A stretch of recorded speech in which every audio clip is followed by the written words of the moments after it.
You are listening to the Foreign Policy Focus podcast. We cannot wait for the final proof. The smoking gun could come in the form of a mushroom cloud. Haven't you driven enough people from their homes already? Bulldoze their villages, seize their property and their laws. They had no part in making. Now working in Libya with friends and allies, we've demonstrated what collective action can achieve in the 21st century. Now the host of the show, Kyle Ansel. This is episode 413 of the Foreign Policy Focus podcast. Got a little bit of a narrow recording window today and a lot of news that I want to get through, so I'm just going to get right into it. So the UN nuclear watchdog group, the IAEA, is a fairly important organization, and who heads it, is an important person. And with the, recent director passing away a few months ago, and knowing that we were going to get a new head, I talked about in the past on the show a little bit of how, whoever gets this role will be important. So I'll talk about why it's important first, and that's another story that's in the news, and that's the UN Watchdog Group for Chemical Weapons Group, the OPCW.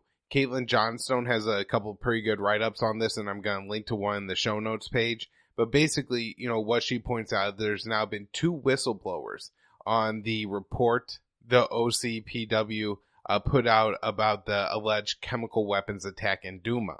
Of course, this is the chemical weapons attack that you have the goofy CNN lady sniffing the backpack and saying that she smells chlorine, and that's supposed to be proof of anything. And Donald Trump carrying out airstrikes against Assad, Syrian government-held targets. So the OPCW report is important here, and its conclusion was Assad did it. Now, the report left out, as one whistleblower exposed, an engineering report that finds that the alleged scene of the chemical weapons attack, which was a alleged chlorine tanker that was dropped from a helicopter and crashed halfway through the roof of a building and then started spewing chlorine. So it was heavily concentrated in a room, and then as people came into the room, they were killed by it.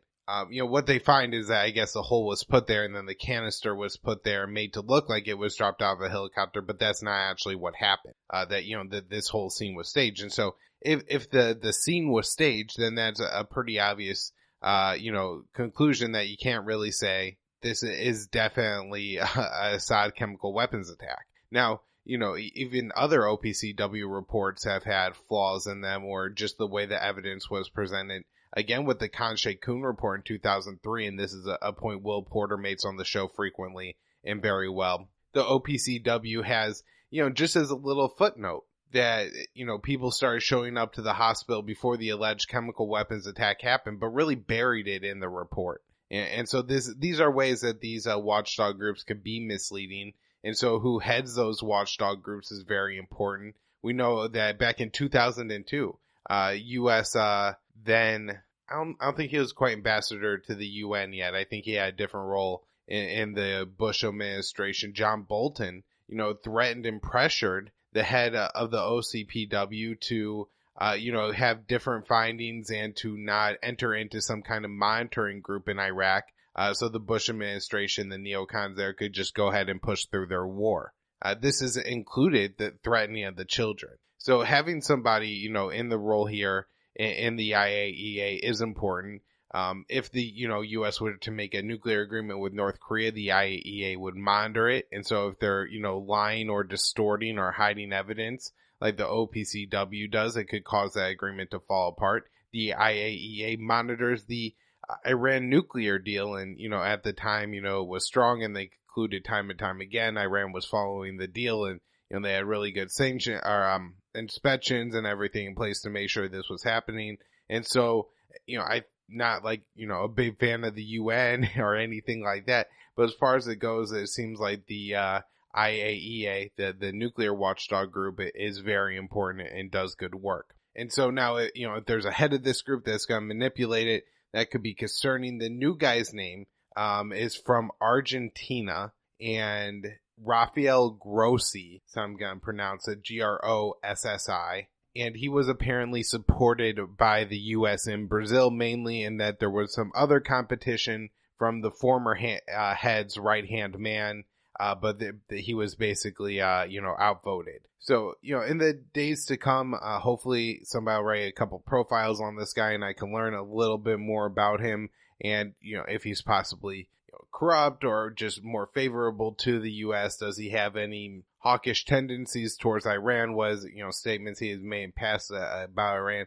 All this stuff could be important, but we have to hope that, this agency does just, continues to do good work rather than present any kind of political biases or help out the U.S. war hawks. Some important developments in Ukraine. I read today that both Russia and the Ukrainian president have put out that they are starting to disengage along the front lines of the Ukrainian civil war. So that's the rest of Ukraine and then the Donbass region, which is eastern Ukraine that, is bordered with Russia. Russia has certainly supported the separatists there. This is mainly a Russian-speaking area of Ukraine, and, they broke off after the U.S. Helped facilitate a coup there under Obama. And then the coup government showed up and took a very strong stance against ethnic Russians. And so that part of the country broke off and was gained some support from Russia, although it's important to mention that Russia refused to annex the Donbass region. But now it looks like we're once again taking steps towards an actual resolution to this conflict. Right now there's this Minsk II deal in place. And, as far as it goes, it's a ceasefire that's held for several years. And while there are violations of that ceasefire, some people describe daily, I don't know if it's that sensitive, but there's violations of that ceasefire frequently. There hasn't been the kind of all-out fighting that killed thousands of people very quickly when this war first broke out. The talks are going to involve Germany, France, Ukraine, and Russia. So I'm kind of happy to see no U.S. involvement there. Maybe we'll make some progress. It doesn't look like potential talks are moving forward with North Korea at all. There's a couple developments there. North Korea put out a statement saying that, the U.S. is running out of time on negotiations. If we look at it, North Korea has put out that the end of the year is, I guess they would probably have to be seeing some progress by then, or else that, they've threatened to go back to their nuclear testing, which Donald Trump has signaled will mean a return to the U.S. fire and fury rhetoric. So, that would be a bad thing, and hopefully something could move forward here. But I'm not really seeing anything on the American side that makes me optimistic at this point. North Korea and Kim Jong-un made some announcement that they're going to, I think it sounds like kind of destroy and rebuild some kind of hotel or building that would allow South Koreans who have visited North Korea to stay there. And I don't think it's an active program right now, but it has been in the past. I guess there's like some South Korean artifacts or something like that in there. And that's all going to be destroyed. South Korea put out that, they were looking to talk to North Korea about this, and North Korea responded with a no. So it doesn't, look like there's much hope, for things moving forward there. Recently, there was I don't know if it was a FIFA game, but there was certainly an international, top team soccer game played between the North and South Koreans in North Korea. And it seems like because talks have cooled off to this point, the North Koreans didn't have anybody attend the game. And so what could have been a kind of very beautiful and productive way of competition and engagement between North and South Korea turned into like this cold, kind of bland event that I think all the players really didn't enjoy from what I understand, and was seen as being very disappointing. Militants in Kashmir are reported to have killed 5 workers who were of non-Kashmiri descent. I've been, kind of just following the Reuters wire as far as what's going on in Kashmir. Of course, reading some other articles too, but just seeing the reporting there of, the number of people dying and what's going on, it seems like, at least from that, the only people that are being killed are non-Kashmiri workers or, non-Kashmiri residents of Kashmir. My sense is that, with as much Indian occupation of Kashmir that there is, and, as many militants there, is, according to the Indian reporting, that there would probably be some clashes there, but for the most part, it's a few deaths a week that are at least reported in English media, And, typically the violence is said to be originated by the militants. And that may just be because India is getting friendly media on that and friendly coverage. And I think there's, largely still blackouts, and it's very hard for people in the region of Kashmir that's occupied by India to probably get information out. Now, interestingly, 23 European Union legislators have now arrived in this area of Kashmir, apparently going to tour around. I'm sure that this is going to be, guided by India in a way that, it spins the outlook of what's going there positively for them. But, it'll be interesting to see if any of these legislators come back with any reports, or if, what kind of things they witnessed, and I guess how staged it was by India, if there's anything we could really learn from it. In Lebanon, the Prime Minister, Hariri, has now resigned, this time not at Saudi gunpoint, as I had talked about probably about a year or so ago on the show.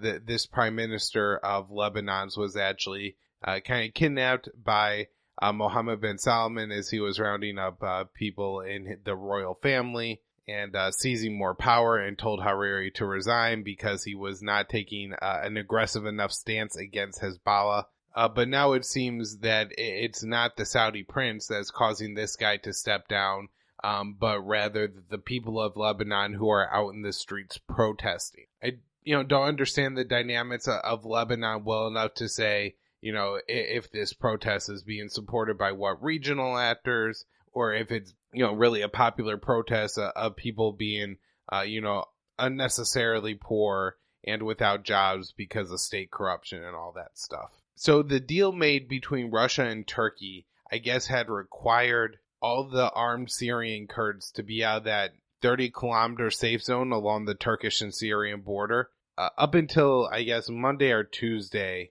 sometime in that frame, to be out of the safe zone. And Russia has now reported that all the Syrian Kurds are. Hopefully that is good enough for Turkey, who I guess is going to do some patrols, but they're described as observers, so maybe they won't be armed. Turkish forces will be driving around with some armed Russians and saying like, oh, see here, there's no armed Syrian Kurds anymore. The hope, I guess, is that this is the case and all parties can move forward with it without anybody being too disadvantaged by the agreement. Most concerned that the Syrian Kurds are the ones that are probably going to get screwed on this. But it could work out where they're in a better position now than before, 2011, as far as kind of power and representation in the Syrian government. So that could be really important, that the Syrian Kurds are actually not doing too bad, and something has been negotiated to resolve a pretty large chunk of the Syrian war. All right, I think the rest of the big news I have is in Iraq, where protests have flared up again there. I'm guessing from Friday night till when this show runs on Wednesday, various reporting, there seems to be about maybe 100 people have been killed in protest. The previous protesters were killed, it seems, by a lot of sniper fire. I'm not sure if that's the case this time, but it seems like it's probably going to be consistent because there's only a week or two now between these rounds of protest. I'm not sure if there was any one, specific event that kind of picked protests back up, or if, just the general dissatisfaction caused people to go out in the street. One prominent Iraqi, and this is the cleric Muqtada al-Sadr, seems to be backing the protest more this time, whereas the last time when the protest flared up, it seemed to be an overreaction by the Iraqi government and firing on protesters that really tit things up. But this time maybe protests got big because Sadr was behind them. He is now calling for a new round of elections to be monitored by the UN and to not contain any current political parties. I'm not sure what that means. Apparently he's reaching out to his, I guess right now, most prominent political opponent. I think this is Miri, to also call for the prime minister to call early elections. So all this kind of, I guess, potential chaos in Iraq. Of course, the protests and 100 people being dead is already significant, but, I do see the potential for things to get worse if there's already this much violence. Imagine if protests get bigger in response to the Iraqi government, or, if the, demands for the prime minister to step down create some kind of power vacuum where, you just end up with a lot of chaos. So that, that's obviously what we don't want to see in some kind of, smooth transition in Iraq and maybe a slightly less corrupt government. Of course, it seems most likely to me that if the U.S. gets the hell out of the way, then that situation becomes most likely. All right, everyone. Like I said, I got limited recording time today, so I would have loved to talk a little bit more about Iraq, but I gotta get going. There's anything you feel like I missed this week that you want me to go over on next week's show or on Friday's show, just go to the Facebook group, Foreign Policy Focus, and check that out. You find the show online at thelibertarianinstitute.org. Make sure you subscribe to the show if you're a new listener. Patreon, patreon.com/foreignpolicyfocus, at KYAAALE on Twitter.